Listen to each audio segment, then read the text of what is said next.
banyak banget kan branchingnya bahasa Korea itu. Yang paling pasti itu jadi translator, bisa jadi interpreter tuh apa?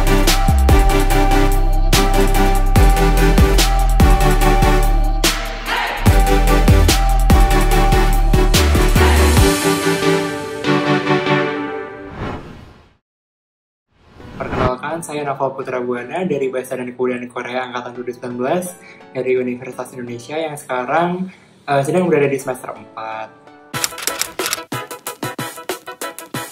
Dulu aku waktu tahun 2019 masuk lewat jalur PPKB. Nah, buat yang nggak tahu jalur PPKB itu apa, jalur PPKB itu sama aja kayak undangan. Nah, tapi jalur PPKB ini yang ada cuman UI. Nah, jadi kalau boleh cerita, UI itu ada 2 jalur kan, kayak bukan UI aja sih, kayak semua universitas PTN yang ada punya ada 2 jalur dari negara sama jalur mandiri. Nah, kalau jalur dari pemerintahnya itu kalau undangan ada SNMPTN, kalau ujiannya itu ada SBMPTN. Nah, kalau dari mandirinya itu ada kalau di UI ada PPKB itu. Nah, PPKB itu undangan mandirinya UI sama talent scouting itu sama aja kayak PPKB tapi khusus buat kelas khusus internasional atau KKI. Nah, kalau mandirinya UI namanya SIMAK, seleksi masuk Universitas Indonesia.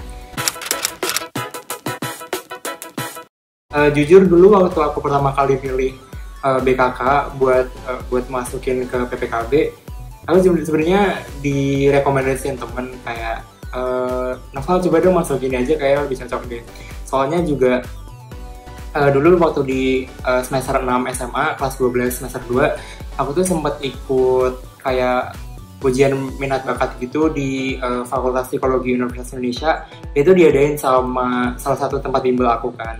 Nah, terus yang keluar itu yang paling atas nomor 1 itu sastra Inggris, yang kedua itu ilmu komunikasi kalau nggak salah seingat aku. Nah, karena aku nilainya pas-pasan dan aku kayak kurang pede buat ngambil sastra Inggris waktu di PPKB, akhirnya aku milih Bahasa dan Budaya Korea buat ngisi di PPKB itu.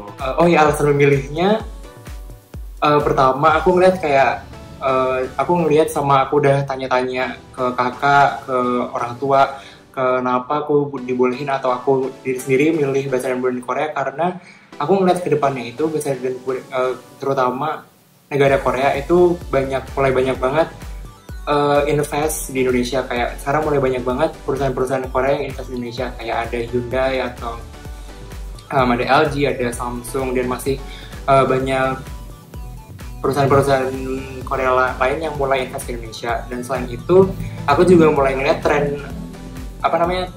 tren di masyarakat kalau orang-orang tuh udah mulai banyak yang gede banget minatnya buat belajar bahasa Korea. Pertama entah karena minat aja, kedua atau emang mereka suka budayanya Koreanya kayak drama Korea atau dari musiknya, terus jadi suka belajar bahasa Korea. Dan kebanyakan sih kalau aku ngelihat kenapa orang-orang mau les atau mau belajar bahasa Korea itu gara-gara mereka emang mau kerja selanjutnya nanti langsung ke Koreanya, atau mereka mau kerja di perusahaan-perusahaan Korea yang ada di Indonesia itu.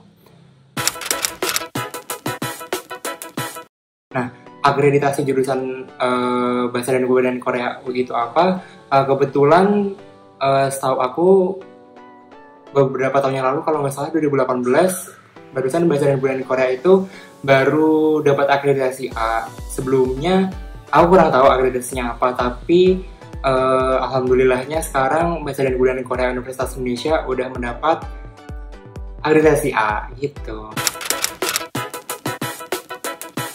Kalau boleh jujur, aku kan emang domisilinya di Jakarta, jadi kalau buat ditanya aku ngekos apa enggak, pertama aku nggak ngekos, soalnya aku lebih milih PP, walaupun nggak terlalu jauh, nggak terlalu dekat juga, jadi lumayan.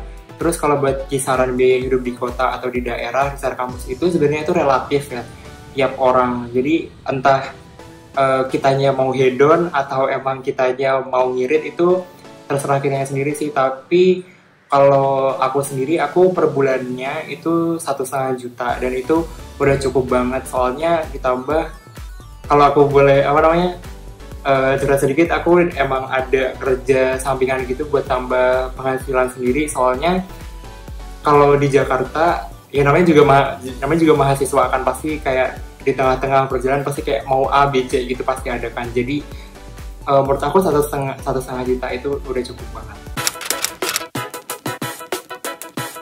Jadi di Bahasa dan Kebudayaan Korea Universitas Indonesia itu kita kuliah itu kalau nggak salah dibagi jadi empat fokus gitu. Yang pertama tuh linguistik itu ada bahasa Korea dan ada materi linguistik bahasa Koreanya itu sendiri. Yang kedua itu ada sejarahnya itu mulai dari sebelum ada kehidupan sampai terbentuknya kerajaan-kerajaan di Korea, sampai perang Korea, sampai nanti Korea merdeka, sampai Korea yang kontemporer atau Korea yang sekarang ini.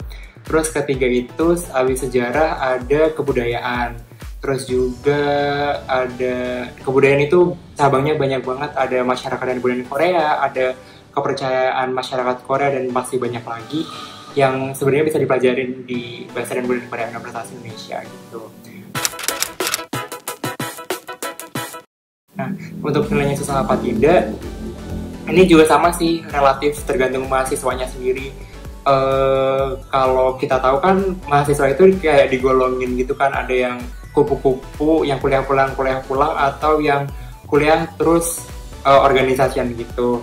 Nah, kalau aku sendiri itu aku tipenya yang kuliah organisasian itu, dan aku emang dari awal udah janji sama diri sendiri sih bisa bagi waktu antara kuliah sama organisasi. Jadi buat ngedapetin nilai itu lebih ke usaha. Kalau mau emang nanti targetnya lulus mau 3,5, usahanya harus plus aja sih gitu kalau menurut aku.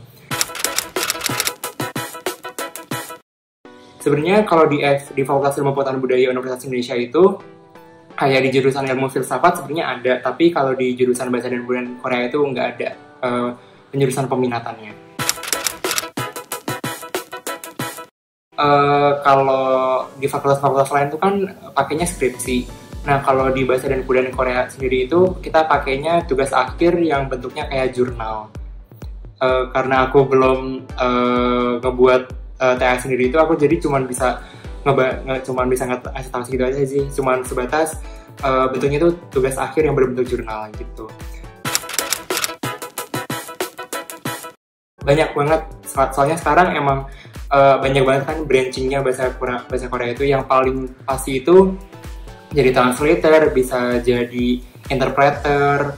Interpreter itu apa? Interpreter itu kayak kita bisa menerjemahin waktu orang Korea ngomong langsung gitu. Misalnya kayak kalau ada acara-acara penting gitu. Kalau misalnya teman-teman kayak nonton, kalau misalnya teman-teman emang suka Korea pasti tahu interpreter itu yang kayak gimana. Sebenarnya masih bisa banyak lagi sih, soalnya alumni BKKUI banyak yang ada juga yang kerja langsung di Koreanya, ada yang kerja di ada F&B, food and beverages, terus ada kerja kalau nggak salah ada kerja di Hyundai juga. Jadi buat prospek kerjanya dari jurusan BKKUI itu banyak banget.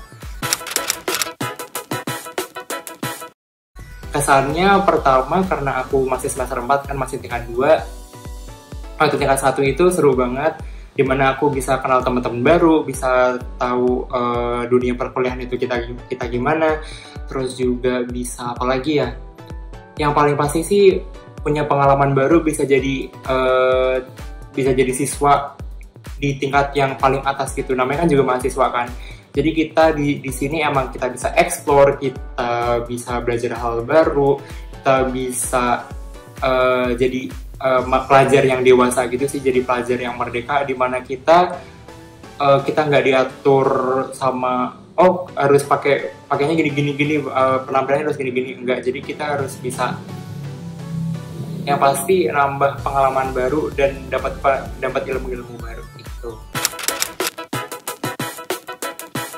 Kalau misalnya teman-teman tertarik sama Bahasa dan Kebudayaan Korea Universitas Indonesia, yang pasti pesannya apa ya?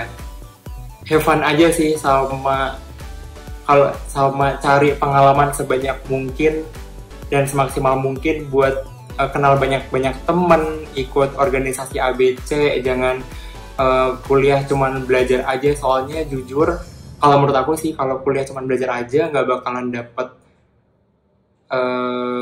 inti dari kuliahnya itu gitu. Sekian, terima kasih.